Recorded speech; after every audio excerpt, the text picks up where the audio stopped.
آج ہماری ذلت کی وجہ گناہ ہے، آج ہماری تنگی کی وجہ گناہ ہے، آج ہمارے معاشی اعتبار سے ذلیل ہونے کی وجہ گناہ ہے، آج سیاسی اعتبار سے ہمارے اوپر سخت ترین قانون ہونے کی وجہ گناہ ہے۔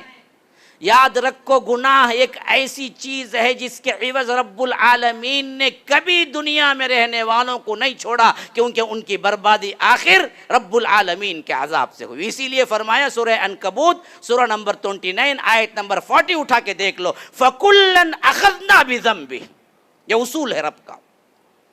فرمایا کہ دیکھو ہم نے جب بھی پکڑا کسی کو پکڑا تو ان کے گناہوں پہ پکڑا۔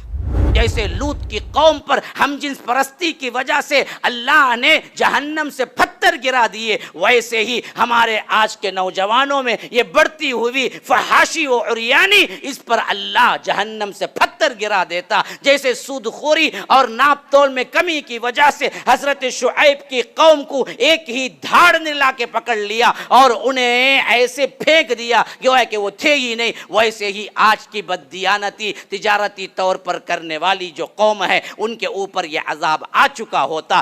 جیسے شرک کی وجہ سے طوفان نوح آیا اور پورے کے پورے انسانوں کو اس طوفان نے لے ڈوبا، ویسے ہی اس امت کو بھی پورا طوفان لے ڈوبتا اگر اللہ کے رسول کی یہ دعا نہ ہوتی کہ اے اللہ میری امت کو ایک ساتھ نہ مارنا۔ آپ دیکھتے چلے جائیں 2000 کے بعد سے 2023 تک کن کن حالات سے ہم دوچار ہوئے۔ ابھی قریب میں کرونا میں کیا حالت ہو گئی تھی، بیٹا باپ کو دفنانے سے بھاگ رہا تھا، باپ بیٹے کو دفنانے سے بھاگ رہا تھا۔ اس طرح کی دنیا کی بے ثباتی دیکھنے کے باوجود بھی ہم گناہ نہیں چھوڑتے، پلٹ کے نہیں آتے، رب کے پاس روتے نہیں، گڑ گڑاتے نہیں، معافی طلب نہیں کرتے، توبہ نہیں کرتے، تو پھر یہ دل ہے یا پتھر؟ کیوں نہیں بدلتے؟ پیدا ہو کے 1 گھنٹہ زندہ رہا مرا، پیدا ہو کے 1 دن زندہ رہی بچی مری۔ کون سا ایسا لمحہ ہے میں بتاؤ جس میں تم گارنٹی لے کے بتا دو کہ دیکھو اس مرحلے میں موت نہیں آئے گی، اس واسطے میں جیسے چاہے زندگی گزار۔ ہاں، ایک لڑکی کے ہاتھ جو نامحرم ہے اس کو چھونے پہ اللہ کے رسول نے فرمایا انگار لوہے کے انگار سے تپا ہوا لوہا میں پکڑ لینا مناسب سمجھتا ہوں، لیکن میں نامحرم کا ہاتھ نہیں پکڑ سکتا۔ یہ نبی ہے، نبی جو پوری امت کے باپ کے مانند ہیں۔ MSLI TV، رہنمائی بدلتی دنیا کے لیے۔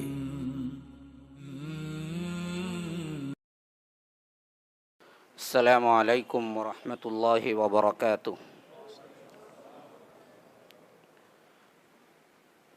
ان الحمد للہ نحمده ونستعینه ونستغفره ونؤمن به ونتوکل علیہ ونعوذ باللہ من شرور انفسنا ومن سیئات اعمالنا، من يهده الله فلا مضل له ومن يضلل فلا هادي له، وأشهد أن لا إله إلا الله وحده لا شريك له، وأشهد أن محمدًا عبده ورسوله، أما بعد، فإن خير الحديث كتاب الله، وخير الهدي هدي محمد صلى الله عليه وسلم، وشر الأمور محدثاتها، وكل محدثة بدعة، وكل بدعة ضلالة، وفي رواية وكل ضلالة في النار۔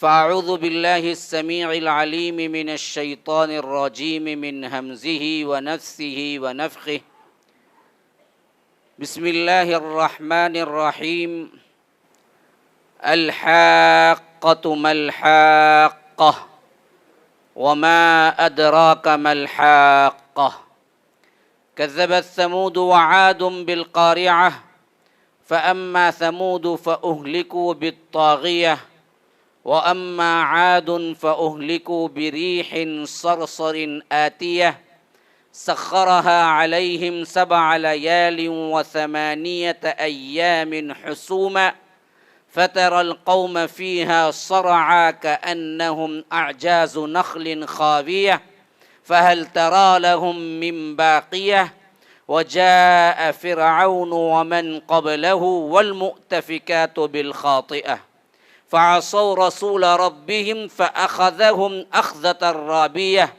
إنا لما طغى الماء حملناكم في الجارية لنجعلها لكم تذكرة وتعيها أذن واعية فإذا نفخ في الصور نفخة واحدة وحملت الأرض والجبال فدكتا دكة واحدة فيومئذ وقعت الواقعة وانشقت السماء فهي يومئذ واهية والملك على أرجائها ويحمل عرش ربك فوقهم يومئذ ثمانية يومئذ تعرضون لا تخفى منكم خافية فأما من أوتي كتابه بيمينه فيقول هاؤم اقرءوا كتابيه إني ظننت عني ملاق حسابيه فهو في عيشة راضية في جنة عالية قطوفها دانية كلوا واشربوا هنيئا بما أسلفتم في الأيام الخالية وأما من أوتي كتابه بشماله فيقول يا ليتني لم أوت كتابيه ولم أدر ما حسابيه يا ليتها كانت القاضية ما أغنى عني ماليه هلك عني سلطانيه خذوه فغلوه ثم الجحيم صلوه ثم في سلسلة ذرعها 70 ذراعا فاسلكوه إنه كان لا يؤمن بالله العظيم ولا يحض على طعام المسكين فليس له اليوم هاهنا حميم ولا طعام إلا من غسلين لا يأكله إلا الخاطئون اللهم أرنا الحق حقا وارزقنا اتباعه وأرنا الباطل باطلا وارزقنا اجتنابه اللهم علمنا ما ينفعنا وانفعنا بما علمتنا وارزقنا علما رب اشرح لي صدري ويسر لي أمري واحلل عقدة من لساني يفقه قولي محترم صدر جلسہ، معزز علماء کرام، ذمہ داران، برادران اسلام، واجب الاحترام بزرگوں، دوستوں، عزیز ساتھیوں، لائق احترام ماؤں اور بہنوں، جو آیات میں نے تلاوت کی ہیں یہ تقریباً سورہ حاقہ کے تمام تر آیات ہی سمجھیے، بس چند آیات رہ گئی تھی، میں نے انہیں تلاوت نہیں کی ہے۔ مناسب لگا کہ میرے عنوان کے تحت ان آیات میں وہ تمام چیزیں موجود ہیں جو ایک انسان کو ڈر جانا چاہیے، اللہ کا تقوی اختیار کرنا چاہیے۔ تو میں نے سوچا کہ اپنی زبان سے کچھ کہنے سے زیادہ رب العالمین کا کلام آپ کے سامنے صرف پیش کر دوں۔ پیش کرنے کا نام تو جاوید رہے گا، لیکن جو الفاظ میں آپ کے سامنے کہوں گا وہ میرے نہیں، میرے رب العالمین کے ہیں، جن سے ڈرنے کا حکم رب العالمین نے کئی جگہ دیا ہے، اور سب سے پہلے یا ایھا الناس کے خطاب کے ساتھ بھی وہی دیا۔ سورہ بقرہ آپ پڑھ جائیے، مصحف کی ترتیب کے اعتبار سے سب سے پہلا اگر حکم ہے، بھائی اس آواز کو کچھ کرو، یا تو بڑھاؤ یا تو کیا مسئلہ ہے، آواز کم ہو رہی ہے تو مجھے مشکل ہوتی ہے بولنے میں، یہ ٹھیک سے سیٹ کیجئے اس کی۔ تو سب سے پہلا حکم جو ہے وہ ہے یا ایھا الناس، اے لوگو، اعبدوا ربکم، جس نے تم کو پیدا کیا اسی کی عبادت کرو، الذی خلقکم والذین من قبلکم، تم کو بھی پیدا کیا، تمہارے باپ دادا اس سے پہلے جتنے بھی آئے تھے ان سب کو بھی پیدا کیا، لعلکم تتقون، اس واسطے کہ تم ڈر جاؤ، بچ جاؤ۔ اصل میں کیا ہے، ڈر عمومی طور پر ہر اتقاء کا معنی نہیں ہو جاتا، ہر جگہ فتقون کا ترجمہ اردو میں عمومی طور پر ڈر جانا لکھتے ہیں، حالانکہ اصل میں کیا ہے، یہاں بچ جانے کا معنی بھی آتا ہے. اصل وقایقی کا مطلب ہے بچنا. اسی سے مشہور ترین وہ دعا ہے جو ہم کرتے ہیں عمومی طور پر کہ ربنا آتنا فی الدنیا حسنہ وفی الآخرۃ حسنہ وقنا. اے اللہ ہمیں عطا کر اچھی دنیا ہاں اور اچھی آخرت. تو آخرت بھی بہترین عطا کر اور دنیا بھی بہترین عطا کر. لیکن بعد میں وقنا عذاب النار، آگ کے عذاب سے ہمیں بچا. وقایقی کا اصل مطلب ہے بچنا. پھر وہ اتقا میں جاتا ہے تو اسی سے متقی بنتا ہے. تو عمومی طور پر اس کا معنی بچنے کا ہے روٹ ورڈ کے اعتبار سے. تو کہیں کہیں ڈر کا معنی بھی ہے، لیکن اصل معنی تو بچ جانا. کس سے بچ جانا ہے جی؟ اللہ کے عذاب جہنم سے بچ جانا. کس سے بچ جانا ہے جی؟ اللہ کو نافرمانی کرنے کے جتنے گناہ ہیں اس سے بچ جانا ہے. کس سے بچ جانا ہے؟ اللہ نے جتنی چیزیں حرام کی ہیں اس سے بچ جانا ہے. کس سے بچ جانا ہے؟ دنیا کے اندر تمہیں لبانے والے آرام عیش و آرام کی جتنی چیزیں ہیں جو رب کی طرف سے غافل کر دیتی ہیں اس سے بچ جانا ہے. تو یہ تمام چیزیں بچنے کے اعتبار سے بھی اہم ترین ہیں کہ انسان زندگی گزارے تو تقوی کی زندگی گزارے. بمعنی تقوی کیا ہے؟ بچ بچ کے زندگی گزارے. ایک ایک قدم رکھنے سے پہلے سوچے کہ یہ میرے لیے جائز ہے یا نہیں ہے. جب آپ رب العالمین سے ڈرنے کی بات کرتے ہیں اس وقت تک نہیں ڈریں گے جب تک کہ معرفت اور اللہ نے گناہوں کی پاداش میں کیا رکھا ہے اس کی صحیح سمجھ نہ آئے. جب معرفت نہ ہو تو پھر ڈر کیسے جی؟ جب تک جانکاری نہیں ہوتی ہے پھر تو آپ ڈریں گے نہیں. ہمارا مسئلہ یہی ہے کہ گناہ ہم چھوڑتے نہیں، ٹی وی ہم چھوڑتے نہیں، موویز ہم چھوڑتے نہیں، گانے ہم چھوڑتے نہیں، فحش فلمیں دیکھنا ہم چھوڑتے نہیں، فیس بک، واٹس ایپ، انسٹاگرام، فلاں بیہودہ جتنے ایپ ہیں وہ سب کے سب ہمارے موبائلز میں. ہمارے نوجوانوں کا سب سے بڑا امتیاز ہی کیا ہے؟ ان کی محبت، اس کی محبت، یہاں کا اس کا، وہاں کا اس کا، وہ خوبصورت یہ خوبصورت نہیں، اسی میں چکر کاٹتی رہتی ہے. نظر بازی ہمارا اہم ترین معاملہ. ہماری خواتین آپ پکاتی ہوئی بھی دیکھ لیں، بچے کو سنبھالتی ہوئی بھی ٹی وی آف نہیں ہوتی. میاں جائے تو جائے لیکن ٹی وی نہ جائے. میاں 10 دن چھوڑ کے چلے جائے، بیوی بولتی کوئی پریشانی نہیں ہے، لیکن ایک دن کیبل نہیں آئے تو 10 فون آ کے پریشان کر دیتے ہیں. جی ٹی وی نہیں چلتی، پہلے برابر کرو. حالانکہ کس کو نہیں معلوم ہے جی زنا حرام ہے؟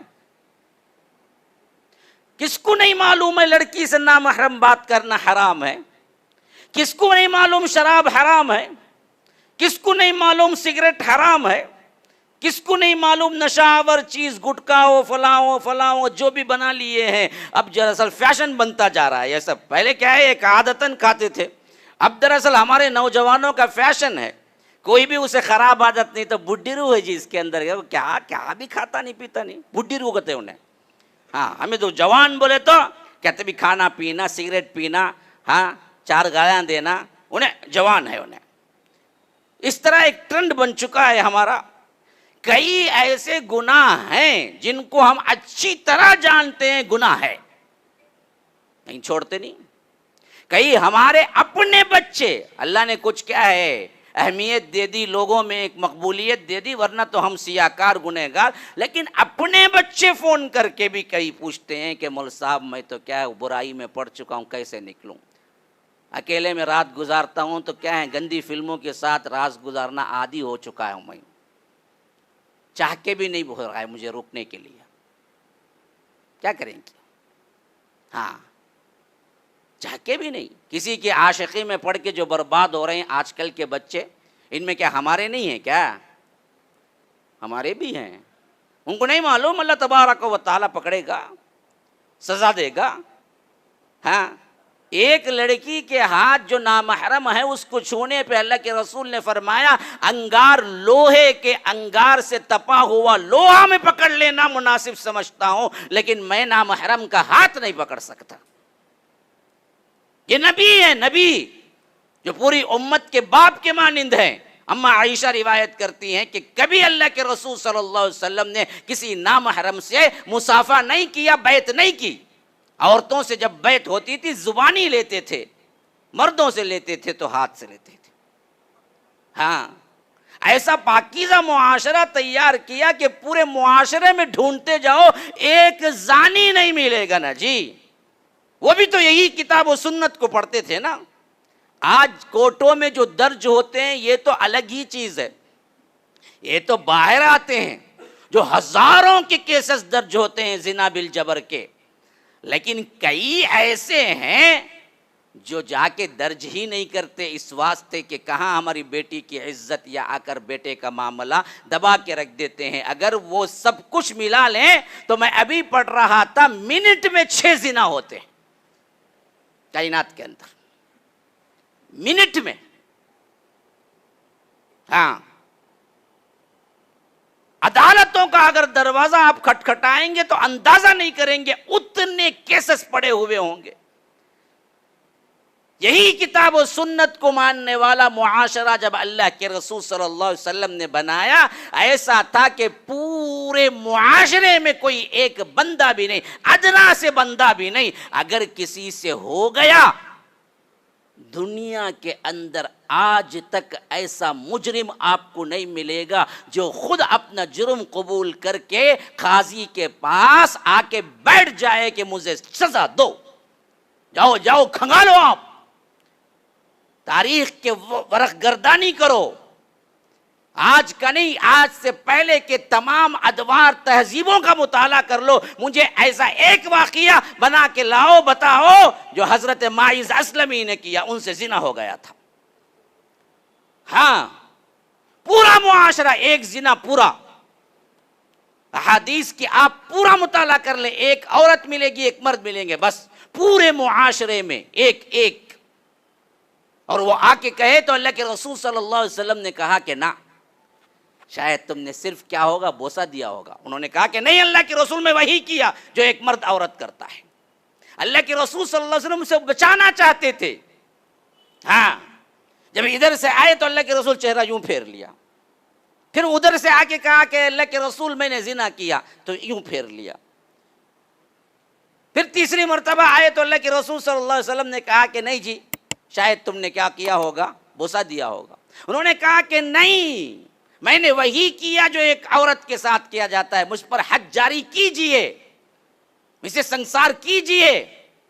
تو اللہ کے رسول صلی اللہ علیہ وسلم تب بھی نہیں چاہتے تھے، تو صحابہ سے کہا کہ دیکھو کہیں یہ پاگل تو نہیں ہے، ہاں، یہ شراب پیا ہوا تو نہیں ہے کہ کیا کہہ رہا ہے اس کو پتہ نہ ہو، ابھی کا جنون، تم دیوانے ہو۔ کہا کہ نہیں اللہ کے رسول، بالکل ہوش میں ہوں، لیکن جہنم کے عذاب سے ڈرتا ہوں جو زنا پہ ہوگا، یہاں عذاب مل جائے گا تو میں جہنم کے عذاب سے بچ جاؤں گا، اس واسطے آیا ہوں۔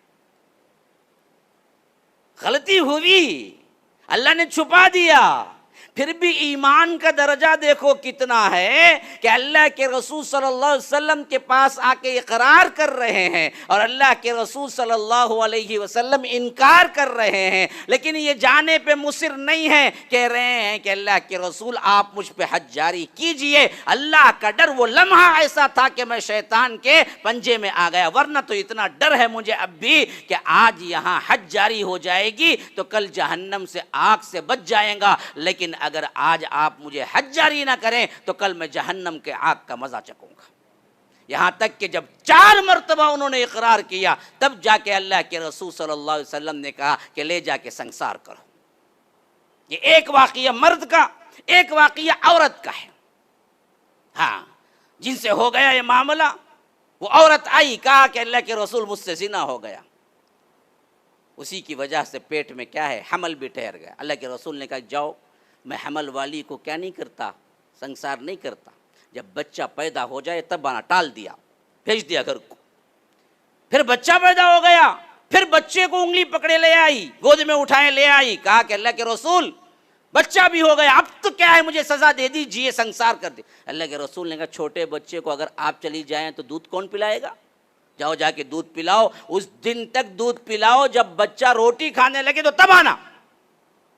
یہاں مجرموں کو پکڑنے کے لیے بڑے بڑے جال بچھائے جاتے ہیں. جرم اتنا پختہ ہو چکا ہے. وہ معاشرہ کتنا صالح معاشرہ ہے. مجرم خود آ کے کھڑا ہو کے کہہ رہا ہے مجھ کو سزا دیجئے سزا دیجئے, اور اللہ کے رسول ٹال پہ ٹال رہے ہیں کہ جاؤ جاؤ جاؤ. پہلے آئے کہا کہ بچے کے بعد آنا, بچہ لے کے آئے کہا کہ دودھ پلانا, جب وہ روٹی کھائے تب آنا, پھر اس کے بعد وہ عورت آئی.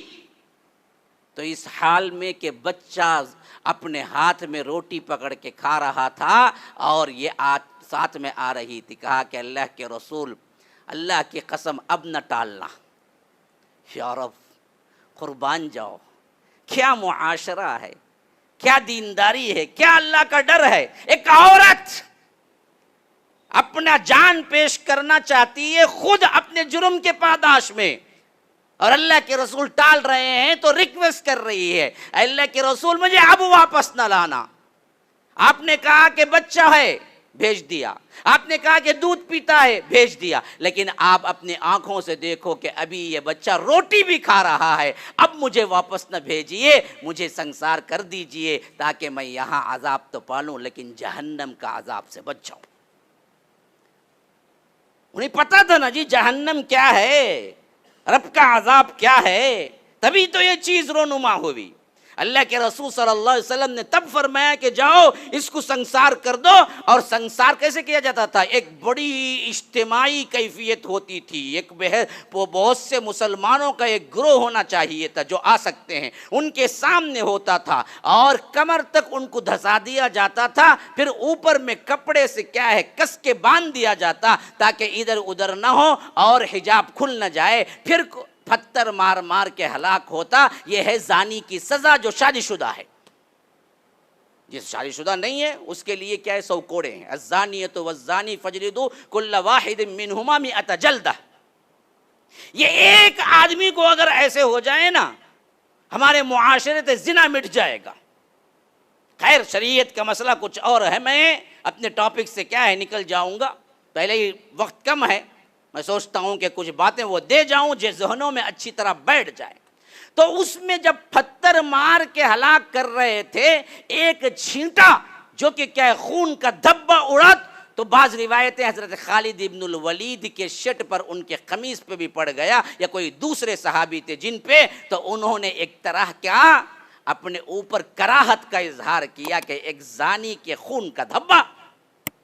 اللہ کے رسول صلی اللہ علیہ وسلم کو معلوم ہوا تو فرمایا کہ انہوں نے ایسی توبہ کی ہے مسلمانوں, انہوں نے ایسی توبہ کی ہے مسلمانوں, انہوں نے ایسی توبہ کی ہے مسلمانوں, مدینے کے 70 آدمیوں پہ تقسیم کر دیا جائے تو سب کے گناہ معاف ہو جائے.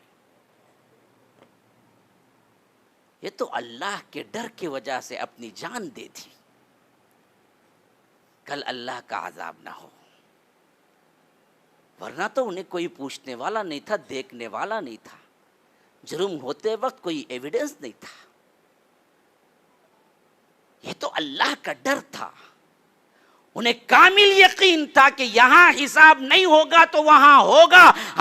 میرے چیئر پہ بیٹھنے پہ مجھے شک ہو سکتا ہے لیکن گناہ کرنے پر عذاب ہوگا, اس میں کوئی شک نہیں تھا انہیں. آج ہمارے اندر کھلواڑ ہو چکا ہے اس کا. ہماری ذہنیتیں مکمل طور پر اس سے روگردانی کر رہی ہیں کہ بھائی جو بھی ہو دیکھا جائے گا. ویسے بھی ہم اہل الحدیث ہیں نا, کیسے بھی جاتے نا جنت ایک دن. عقیدہ تو صحیح ہے لیکن اس کا مطلب یہ ہے کہ آپ گناہ پر کمر بستہ ہو جائیں اور جہنم جانے کے لیے تیار ہو جائیں, خواہ وہ ایک لمحے کے لیے کیوں نہ ہو. تو اصل مسئلہ ہمارا وہ نہیں ہے جو گناہ ہو رہے ہیں. اصل مسئلہ وہ ہے کہ وہ ڈر, وہ معرفت جو کہ اصحاب رسول اللہ کو گناہوں سے روکتی تھی وہ ہمارے لیے نہیں ہے. ہمارے ذہنوں میں وہ ایمان نہیں. اس ایمان کو لانا چاہیے. تو یاد رکھیے اس ڈر کو لانے کے لیے معرفت خداوندی اور معرفت جنت اور جہنم چاہیے. اسی لیے میں نے وہ تمام آیات پڑھ دی جو رب العالمین اس کی معرفت کے سلسلے میں فرما رہا ہے. ہاں دیکھیے بچہ ہے, بالکل بازو سے سام گزر رہا ہے، ڈرے گا؟ ہاں جی، ڈرے گا؟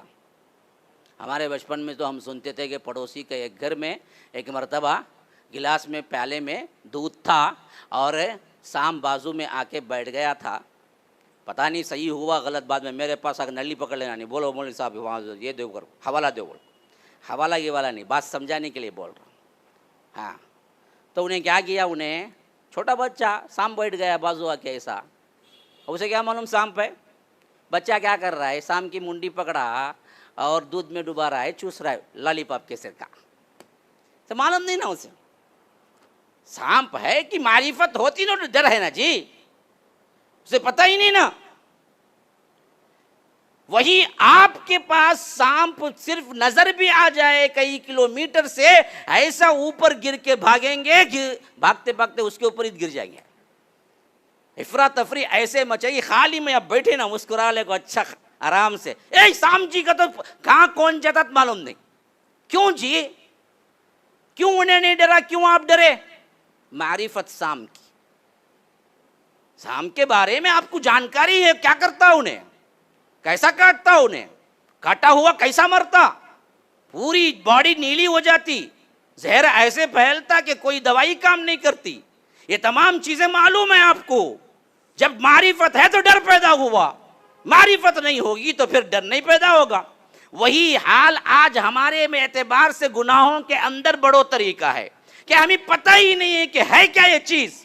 اگر معلوم ہو جائے کہ یہ ایک ایسی زندگی ہے، تم یہاں عالی شان طور پر زندگی گزارو، تمہیں جو مانگے مل جائے، کار ہو، بنگلہ ہو، بینک بیلنس ہو، خوبصورت بیوی ہو، بچے پڑھے لکھے انجینئر ڈاکٹر ہوں اور پیسے کی ریل پیل ہو، ہر چیز ہے. اور آپ کو پتا نہیں کہ جیسے ہی موت کا پنجہ آئے گا اور ملک الموت تم سے نکالے گا روح، تو اس وقت تم کام کے رہ جاؤ اور کہو کہ حتی اذا جاء احدهم الموت قال رب ارجعون. ارے پلٹاؤ مجھے اس واسطے کہ لعلی اعمل صالحا فیما ترکت کلا، میں اچھے کام کر لوں، نیک صالح بن جاؤں. اب تک تو مجھے معلوم نہیں تھا، موت کا پنجہ جب پڑا تب معلوم ہو رہا ہے کہ میری زندگی بیکار میں گئی، میں نے کوئی نیکیاں نہیں کمائی، میں نے برائیوں میں اپنی زندگی بتائی. تو وہ رو رو کے کہے کہ رب ارجعون، رب ارجعون، اے میرے رب پلٹا دے، پلٹا دے، میں پلٹنا چاہتا ہوں. اللہ تبارک و تعالی فرماتا ہے پلٹنا کیوں ہے جی؟ اس وقت مردہ کیوں کہہ رہا ہے پلٹوں پلٹوں پلٹوں؟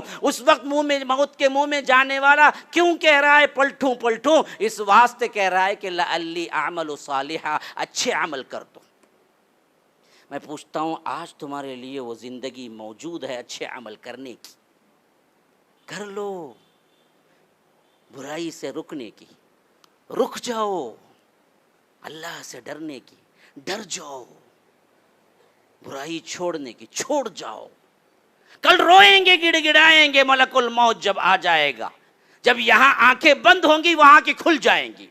وہ عالم جو اللہ نے چھپا کے رکھا ہوا ہے وہ عالم میں چلے جائیں گے تو یہ عالم تو کیا ہے، آپ سے چھوٹ جائے گا. لیکن وہ عالم میں جو دکھے گا اس سے تڑپ کے رہ جائے گا انسان، روتے ہوئے کہے گا کہ اے اللہ ایک بار مجھے دنیا میں بھیج، میں پھر اچھا عمل کر لوں. آج میں کہتا ہوں کہ ابھی تمہارا ٹائم ہے، ہمارا ٹائم ہے، اب کر لو. تب رو رو کے گڑ گڑاؤ گے تو بھی اللہ تبارک و تعالی فرمائے گا کہ انہا کلمۃ هو قائلها، تیری بکواس ہے یہ، تجھے میں واپس بھیجنے والا نہیں ہوں.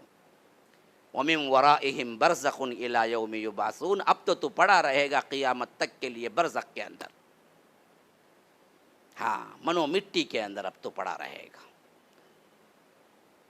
تجھے موت ہونے کے بعد کیڑے مکوڑے تیرے جسم کو کھائیں گے، زہریلے جانور کھائیں گے، بدبو ایسے اٹھے گی کہ حشرات الارض بھی پناہ مانگیں گے. ہاں، میں بھی پڑھ رہا تھا، ایک آدمی انسانی باڈی کے دفنانے کے بعد کیا ہوتا ہے مرحلہ وار ریسرچ کر کے کہتا ہے کہ پہلی رات جب اسے قبر کے پاس سپرد کر کے لوگ آ جاتے ہیں تو عموماً باڈی کا جو حال ہوتا ہے وہ کہتا ہے کہ سب سے پہلے اس کے جسم سے جدا ہونے والے اس کے ناخن ہیں. ہاں،